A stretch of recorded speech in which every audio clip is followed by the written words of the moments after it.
Today, got a little bit of better weather coming.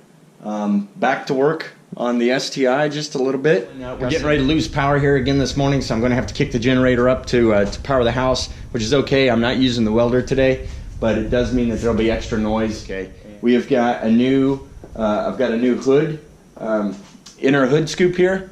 Hood scoop. What do you call that? The shroud that goes onto the intercooler. New shroud and new, so that front left fender, the one thing that we have not completed in there is the washer fluid reservoir and pump system, to get that put back together. I got some hood stays. I'm really excited about that, to be able to keep the hood up without using my jack handle. Shout out to Liberty Auto Subaru. Keep putting FearlessMods in your comments if you're ordering any parts from them, so we can try to hook up a deal for everybody here in the future.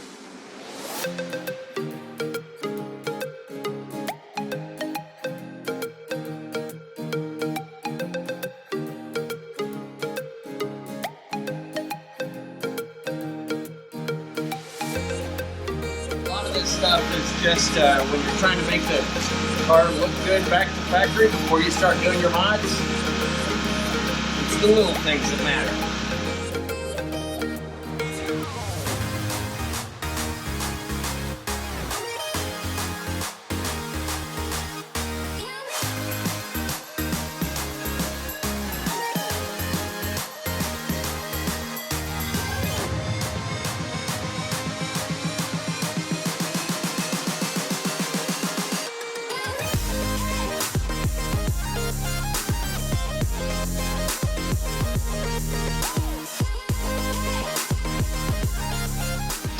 Alright, got the seam filled in here with the rubber gasket. Good enough for now for the bent up bumper cover that it's on. And once we get the new bumper, it'll be even better, but it's perfect.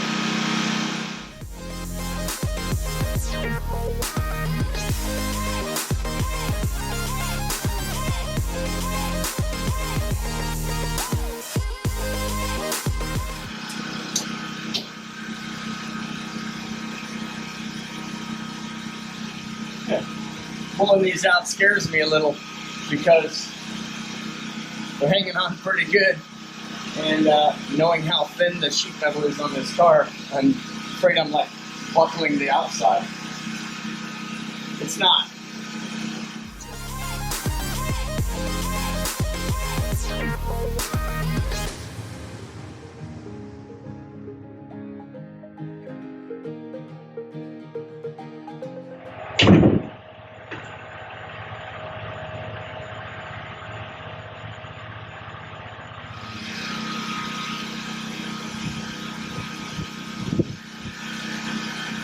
I have no idea where that went. Holy crap. About impaled both hands. Okay, so thankfully it's a little bit warmer today. And if it was colder today, these things would have been so brittle they all would have just snapped, I'm positive. But what a pain in the butt these things are. Gouged the crap out of my finger, but not cool.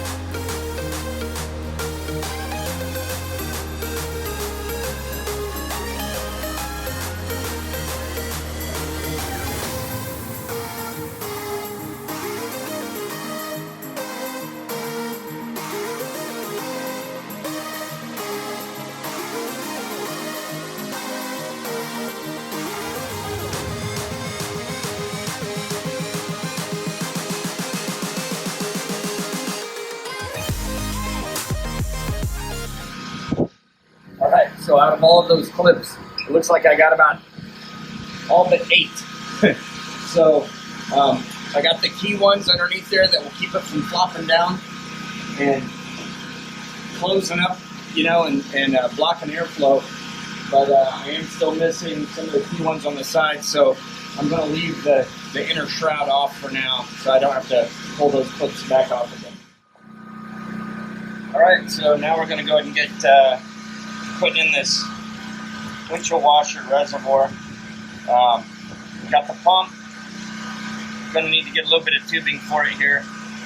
One electrical connector. It should come to that. It might be this one, looks like.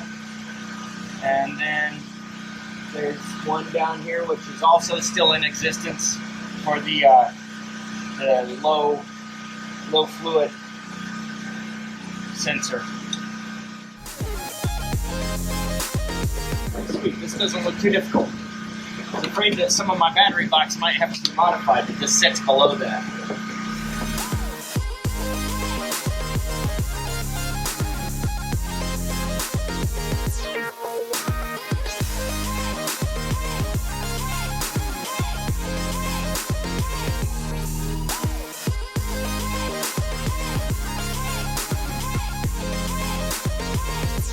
We've got windshield washers, and I'm not going to try them out because it shoot right into the interior.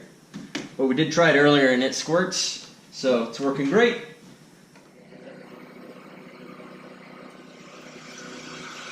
Alright, one thing that hasn't been working right on this is since I've had it, all the electric windows work except this one. So I think it's time to figure out. Oh, I think I just got my answer. Works on this side, doesn't work on the other side. Okay, so as usual, there's not a lot out there on something that I'm trying to do, which is just remove this panel and not the entire door panel. So I'm just going to carefully go at it here. Don't want to break anything.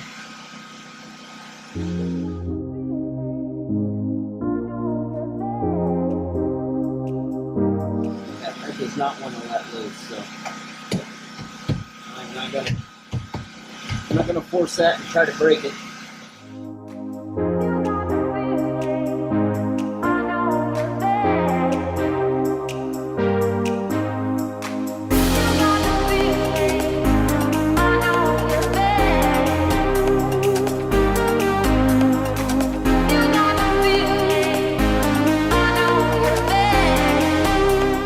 There is no reason that should not be functioning. It sustained no damage, and looks like it ought to be functioning properly. So that could mean that we've got a wire problem. Alright, turns out that sometimes all you got to do on electrical switches is give them a disconnect and reconnect them to re-establish good contact. By doing that behind these switches, it all appears to be working just fine. One thing that you've been hearing me talk about quite a bit is how this stuff cycles all the time. You've heard it several times.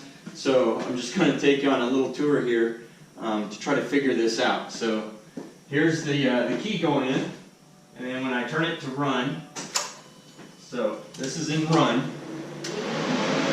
Fan cycling, low to high, back to low, back to high.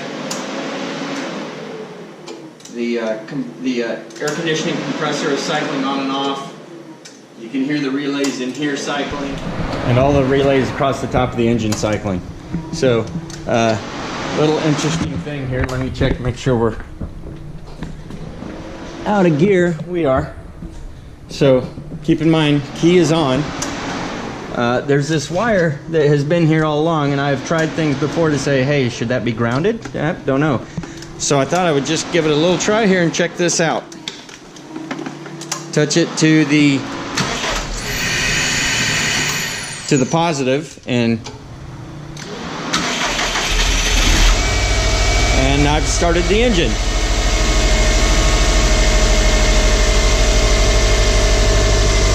And by the way, once it's started, the fans go back to normal. The AC's not cycling.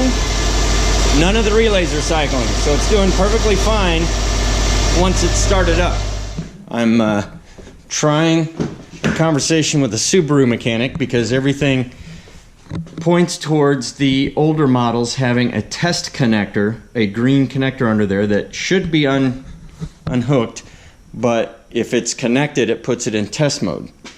It is not under the driver's side, the steering column under there, as many of the forums have talked about for the older models, but from 15 on, it is not there. So the mechanic's saying check under the glove box here. So that's what I'm going to do next. As you come underneath here, the only thing I'm seeing are these, and they're probably blurry. That is two separate something or others. They aren't connected. It's not, I'm not sure I'd call that a connector, but I'm going to go ahead and untape that and get a better look at that and see what's under the tape there.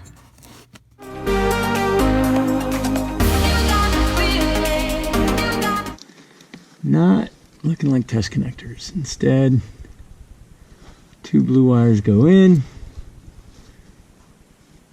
and are joined together. That does not seem like any kind of a test connector. Let's move on from that right now while we try to get an answer to that maybe, and go ahead and see what we can do with these locked seatbelts.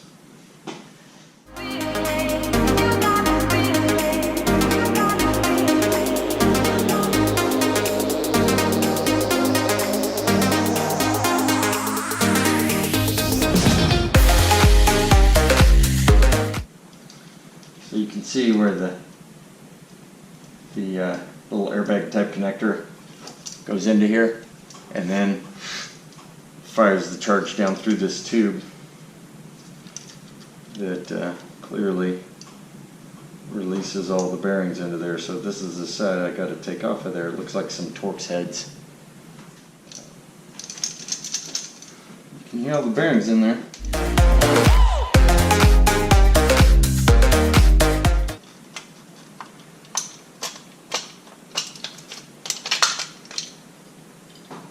Okay, wow, those are some big ball bearings. Those things are huge. You can see them in there. We'll get them out of there here in a minute, but goodness gracious, those are huge. Looks like it's got a little pinch thing here and here that if I take those apart, I could pull this cage off and dump all those out.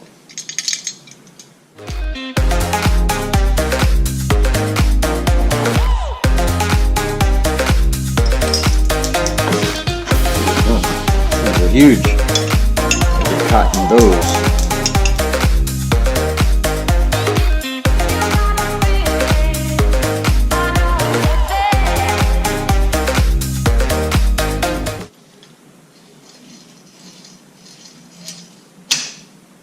Ta-da!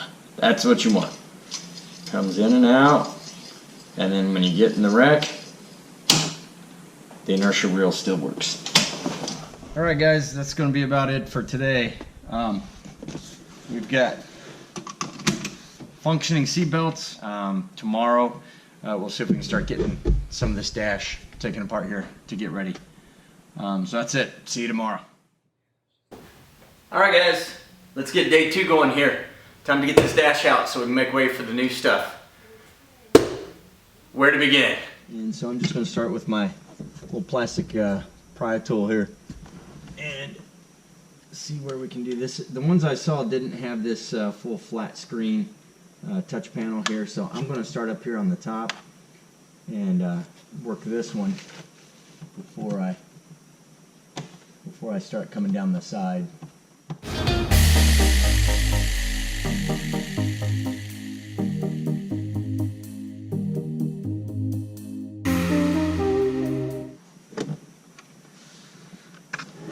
Part number 1.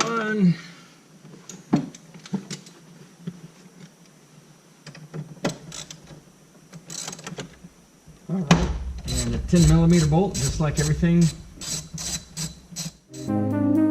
Okay, so for this 2017 STi with a Starlink flat screen radio, I've already taken out the two 10mm bolts up top here. Now on this side, there is a I've already got the airbag out, obviously. Did that in the episode where I removed all the airbags that had deployed. If you're doing this on a vehicle that has not deployed the airbag, then you're probably going to have to do same thing. Pull that airbag down, drop the two 10mm bolts that allow you to move it out of the way, and just leave it connected to the vehicle because yours will still be in good shape. But that's what you're going to have to do to be able to get to this 10mm bolt down here on the side of the radio. So there will be another one on this side. So we'll go ahead and take off.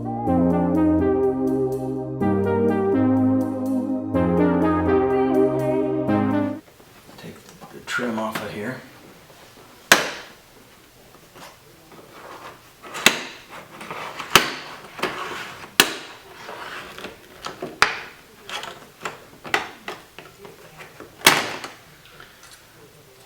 Four clips for the trim, or 5 actually, that just pop straight out.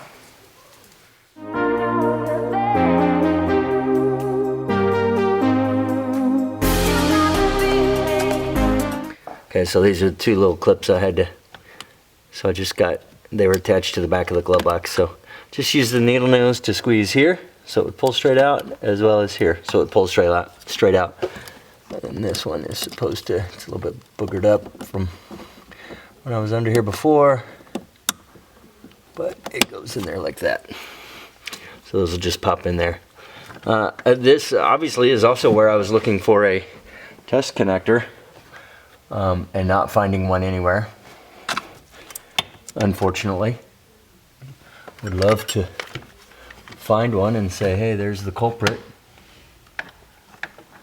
I've been talking to Cobb because this had an access port on it, and I don't know if they just removed it without putting the car back the way it was or not, but they were not familiar with any such thing on this model of Subaru.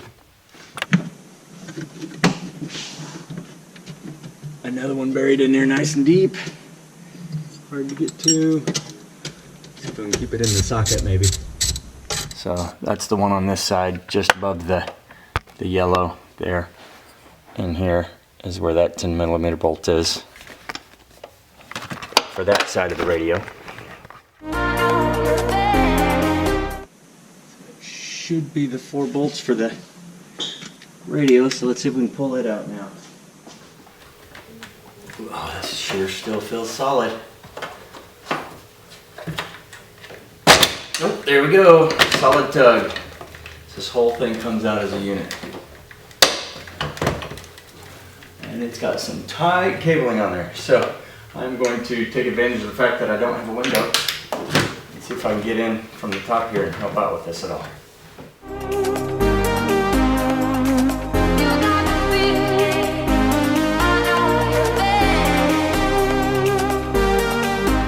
Oh, he's a beast.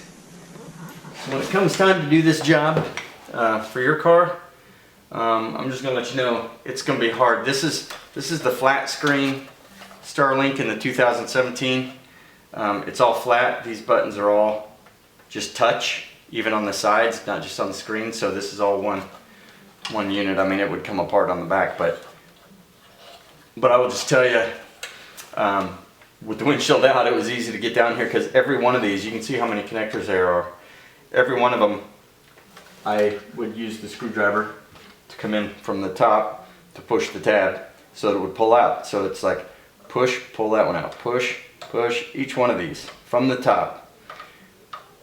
So 1, 2, 3, 4, 5, 6, 7, 8, 9, 10, 11, 12 of them right there, plus a ground, plus the USB port, and then finally at the bottom here for the heating and air panel, one more connector here that again squeezed on the top to pull out.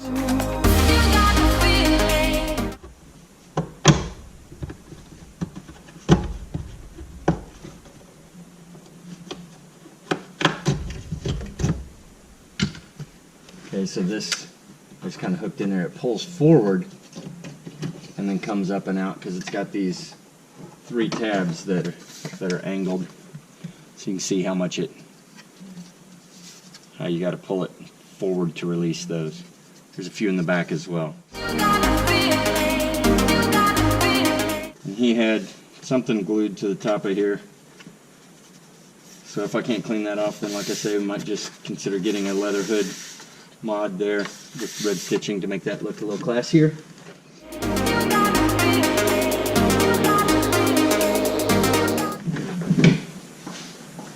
Let's see if there's any kind of screws behind here. I do know these pop out. I'd be really surprised if they popped from that side, since that would be up against the window.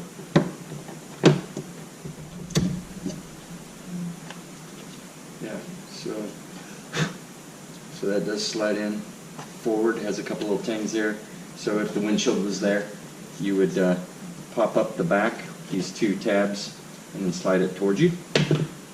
And we've uncovered a 10mm bolt here holding the dash, so that's a good one. Probably have to do the same thing, I'm guessing, with this defroster.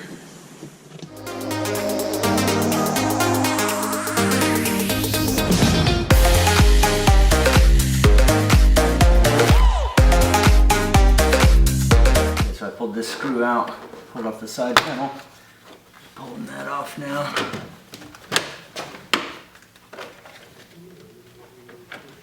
Got a little tab right here, it feels like. There we go. I see T screws up right underneath the steering wheel shroud here, the cluster shroud, so I'll take those off. Alright, so that pulled out pretty easily. Again, just a couple of those little plastic tabs. Now I'm into the Coca-Cola sticky zone. You haven't heard me talk about that before. I believe this guy was having a soda of some sort when he fell into his misfortune, and it ended up all over this stuff and some of my switches here.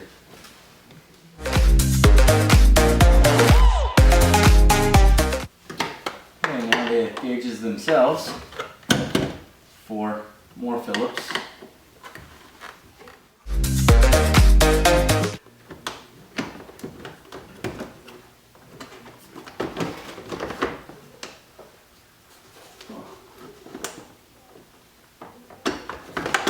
One new connector there, it looks like.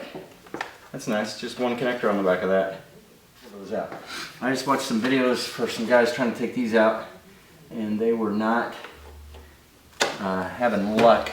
But the nice thing is, I don't care if I damage this, I just don't want to damage these. So let me see what I can do here.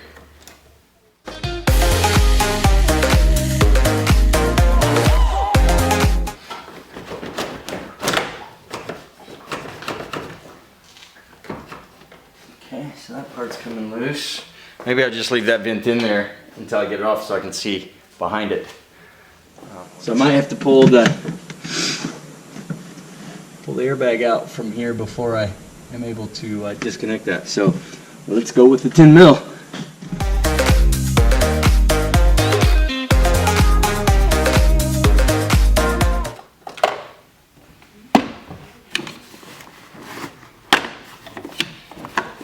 That popped up pretty easy. Just reaching down here beside the seat and pulling straight up. Pop that up, and then now, you know, two Phillips screws down there, one right here. The instructions that you'll see people saying say pull this straight back. Now that you can get your fingers in it, straight back towards you like that.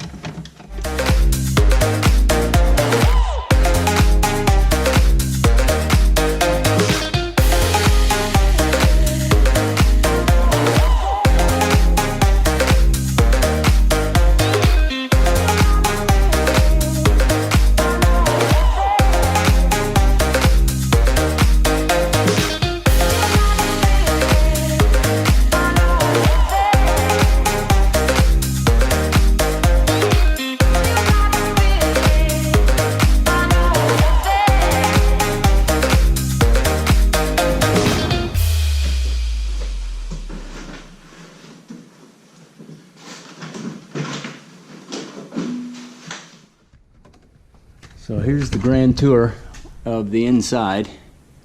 Looking lovely. And here's the connectors I was talking about, just totally fried. You can see on the back, even the plastic there is melted. So hopefully those are some connectors that I can gain access to on the market. The dash is out, and here you can see where the heat was generated on the back side of that charge.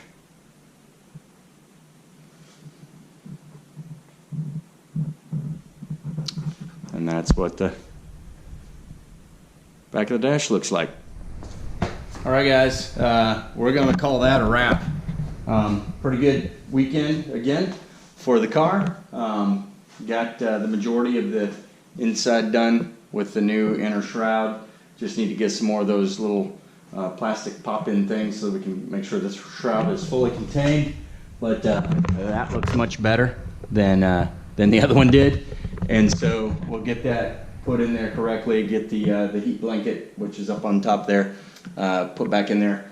And we got the hood stays, so we're good to go there. We got the full up windshield washer set up, good to go. Just not using it so we don't spray it inside the car.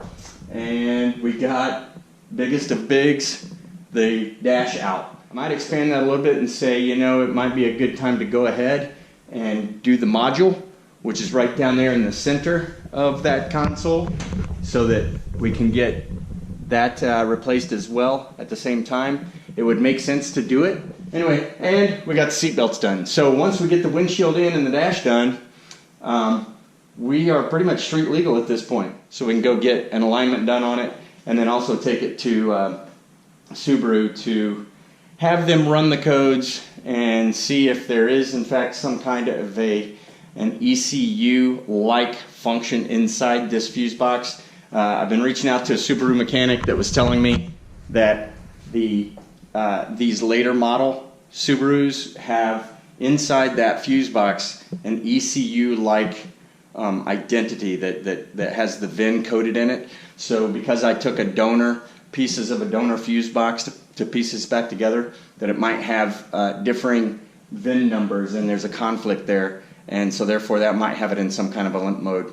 I'm not so sure I believe that. Let me know what you think. I've never heard of it. I'm reaching out to some other folks to see if they have at Cobb and otherwise to see if they've heard of that. I apologize if there's a gap on this next one, because it is going to rely largely on getting those big parts. That is both financially a big step, as well as it's a big sponsorship step to see how we're going to work that out. But huge thank to Liberty Auto Subaru in Libertyville, Illinois, for hooking us up this week with the things we were able to do. And I will tell you, just go to SubaruPartWholesale.com, put in your VIN, and start shopping. Use FearlessMods in the comments. That's it. I'm Biff. Hope you had a good time watching. Take care.